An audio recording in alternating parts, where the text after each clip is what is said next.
It's kind of a follow-up from my first video. I think I did a video, I don't know, it seems like it's like almost 2 years ago, right before the pandemic, about a year before the start of the pandemic. So this is kind of a follow-up on my 1970 Ford Mustang. Uh, and man, do I got a shitload to tell you. Anyway, here it goes, you know. To begin with, and I will never do it again, of course. But I had gone on eBay and I thought the easiest way to swap out my engine, the easiest way to swap out my engine is just to put one together on eBay with a guy, I don't know, I don't know. Honest to God, I don't know what the fuck I was thinking.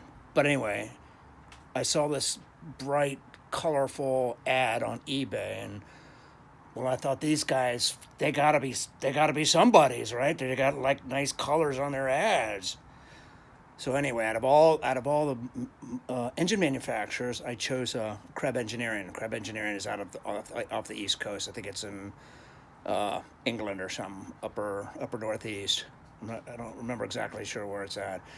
But anyway, it's everything they said it would be. They shipped it out on a crate. It was a high performance 289, little performance cam in it, hydraulic lifters, the whole thing. And I thought, well, this is kind of cool. For about 4 months.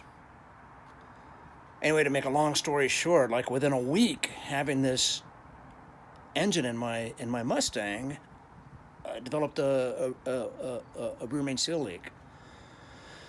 So I got a hold of the guy, I got a hold of the manufacturer. You know, at this point, these guys are your buddies. They want to sell you an engine. They sold me an engine for $3,500 or something.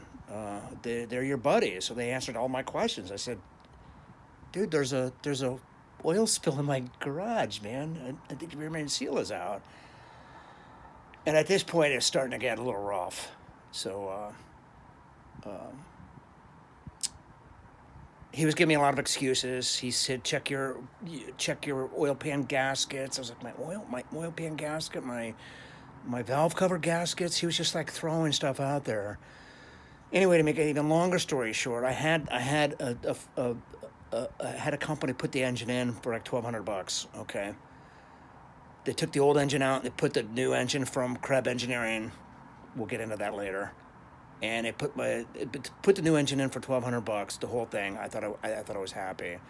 I had nothing but problems. And finally, I mean, it idled at 220 degrees. And finally, on my maiden voyage, I took it up to Reno from San Francisco. I took it up to Reno, and as soon as I got into Richmond, California, the temperature gauge pegged over to almost. I mean, it couldn't get any hotter than that. So anyway, I ended up burning a piston in it. So I'm thinking, you know what? A couple of things could have gone wrong. After I had my rear main seal fixed, and this is a whole other story. After I had that fixed, I had taken the engine out. I shipped it back to him and had the engine reinstalled. So now we're up about $2,500 just for installation. And then, anyway, I'm thinking it was a blocked water jacket because I couldn't keep the heat down below 220, 230. So we're talking $2,500 to take out, put in, take it out again. I shipped it back to Creb Engineering, and I said, dude, you got to either give me my money back or fix the rear main seal. So they ended up fixing the rear main seal. I put it back in. So now we're up about almost $4,000 just in taking it out and putting the engine back in, taking it out and putting it back in. Anyway, this trip to Reno, the temperature gauge pegged. And I think it was so hot that it burned a piston. So now I've got a gnarly knock on piston number 4. And so I took it back to the guys who put the engine in. And I said, look, you know what? I can't do this. I got to, you know. And I started to stress out. I was starting to feel like I was having a little bit of a breakdown because I knew I got took. I knew these guys, Creb Engineering. Listen, if you're gonna go on eBay and get an engine, don't go on eBay to get an engine. Just I thought about it. And I said, you know what? I don't know. What if it's a lemon? What do I do? They're over on the East Coast. I'm over on the West Coast. They could do anything, say anything, and they're totally off the hook. So we're almost up $4 grand on the stupid engine plus the cost of the engine. So we're idling around $8 grand. So this is my total output. So I got this engine knock from piston number 4.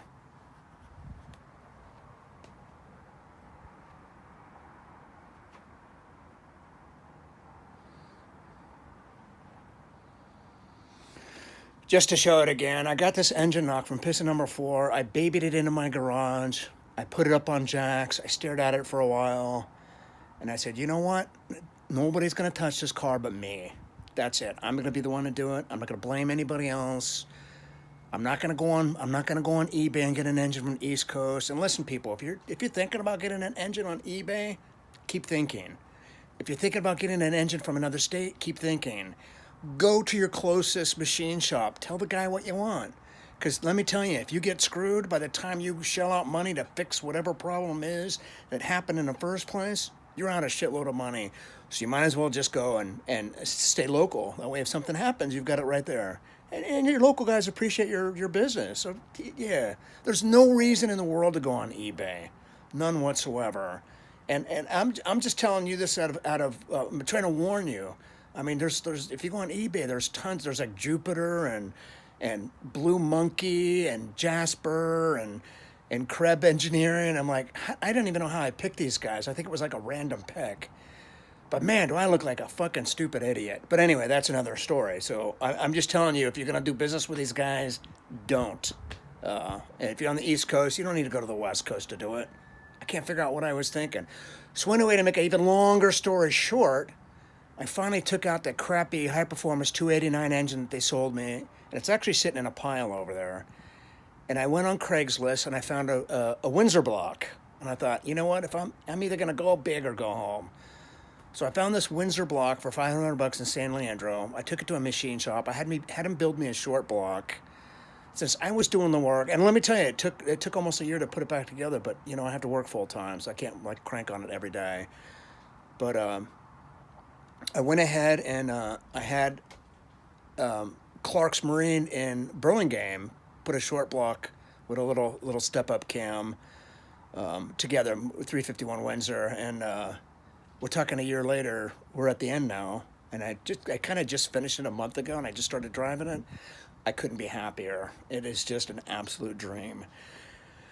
And thank God now I can actually drive it. Now I can actually drive it and enjoy it. But let me show you the car a little bit. So this is the car. You've probably seen it in the first video, so that's why I'm not really showing the car too much. I just wanted to give you an update of what was going on with it. But here's the car.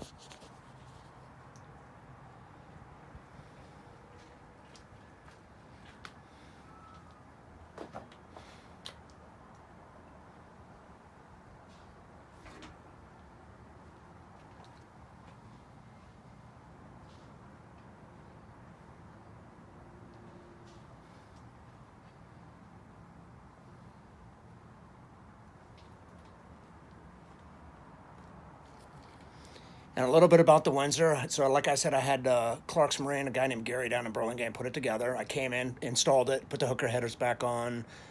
Since I was saving money on installations, since I was doing it, I thought I'd get a couple of heads from Summit. So I went ahead and got the Edelbrock heads, the Performer heads, Performer intake, Edelbrock carburetor.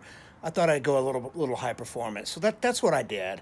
And it took a little while to figure out all the little... to tune it just right, because I'm going by literature, what I read. I'm going by YouTube videos. Thank all you car guys, especially Eric the car guy, for all your help along my journey. And there's a couple others I can't remember that just like, Dave, this is how you tune it, man. And I'm like, oh, I mean, even adjusting the roller rockers, I was like, how do I do this? And without YouTube, I don't think I could have done it, because I mean, who do you ask? You can't ask a mechanic, because he just doesn't have time for that shit for you. So anyway,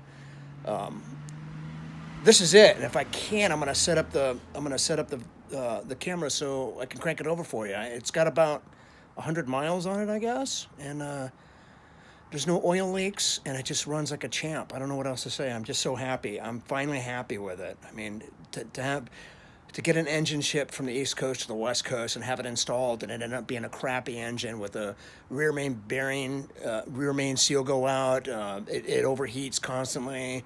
I mean, what do you do with that? I mean, really, what do you do with that? There was nothing I could really do with it. So anyway, I'm gonna go ahead and I'm gonna set it up, and I'm gonna crank it up, and I'll let you hear it, and you tell me. You'd be like, yeah, all right.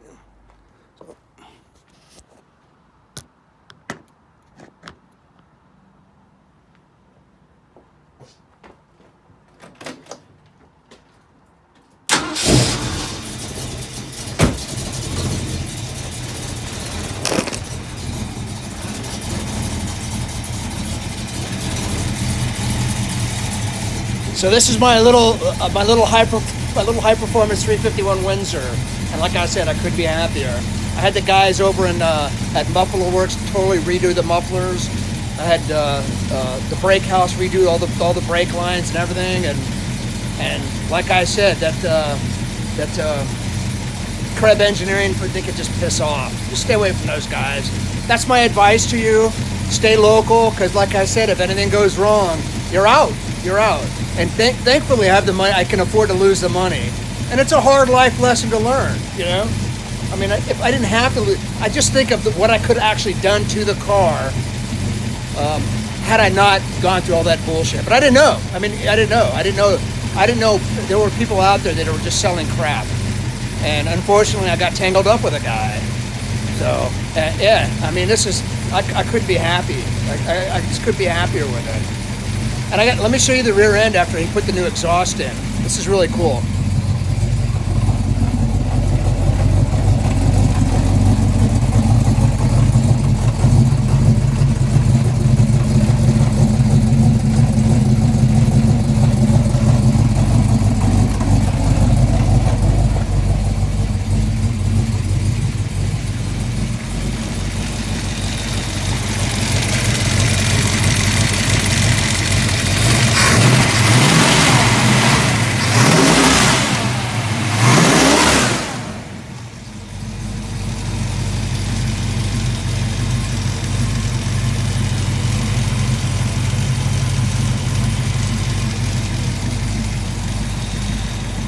Now it idles great. I run it on the freeway. It runs about 185. It runs about 185 degrees, 190, which my little Creb Engineering engine never did. It's night and day. So I guess the gist of this is if you're gonna do a big project, either do the stuff yourself so you have nobody to whine to and complain about but yourself. And stay local. I mean, I'm not going to build a short block because I don't want to get into all that. So I had the short block built. But I do the math sometimes, and it just boggles my brain all the money I lost. And I mean, if I could keep two people from going on eBay and ordering an engine, I feel like I've accomplished something. Just don't do it. Especially if it's out of state, out of town, across the country. I mean, shipping is free, but big deal. I can't tell you the cost of shipping, the cost of building a box for the engine, the cost of taking it out, the cost of transporting it back and forth, and they cut me off. You know, they were just tired of hearing me whine about it, which says a lot to me. So yeah, if you guys at Creb Engineering are watching this, yeah, I just don't. You know who you are. I just don't know what to say, and. We were never friends, and stop acting like we're friends. But we're not, you know. So, yeah, that's all I got. So, yeah, almost 2 years later, maybe 2.5 years later, I'm finally happy. You know, I couldn't have asked for anything more. Yeah, and it just runs so well. I get on it. Thanks for watching. Bye.